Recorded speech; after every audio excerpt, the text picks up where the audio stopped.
ఒక్కసారి చికెన్ ఫ్రైని ఇట్లా ట్రై చేయండి. టేస్ట్ మాత్రం సూపర్ ఉంటదనమాట.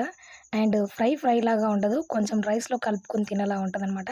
చపాతీలోకి, రైస్‌లోకి చాలా బావుంటది. చూడండి పీస్ ఎంత చక్కగా కుక్ అయిందో. టేస్ట్ కూడా అంతే బావుంటది. ఇక్కడైతే నేను ప్రాసెస్ చూపిస్తున్నా.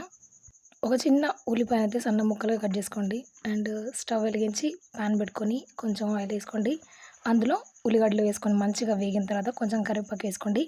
అది కూడా వేగిన తర్వాత ఇందులో అల్లం వెల్లుల్లి పేస్ట్, పసుపు వేసి చక్కగా వేగిన తర్వాత ఇందులో కడిగి పెట్టుకున్న చికెన్ ఏసుకోండి. చికెన్ వేసుకొని కలిపేసి మూత పెట్టి ఒక 2 నిమిషాల పాటు కుక్ చేసుకోవాలి.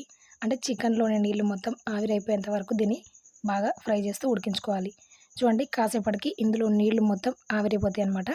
మరి కొద్దిసేపు మూత పెట్టి మగ్గించిన తర్వాత ఇలాగ డ్రై అయిపోయిన తర్వాత ఇందులో ఉప్పు, కారం అండ్ కట్ చేసుకున్న టమాటో వేసి కలిపేసి టమాటో సాఫ్ట్‌గా ఉడికిపోయేంత వరకు మూత పెట్టి కుక్ చేసుకోవాలి.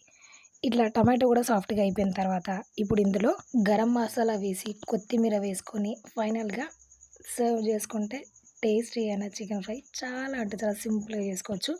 అండ్ ట్రై చేసి చూడండి. ఎలా వచ్చిందో కామెంట్ చేయండి. నచ్చితే లైక్ చేయండి, షేర్ చేయండి, సబ్స్క్రైబ్ అవ్వండి. Thanks for watching.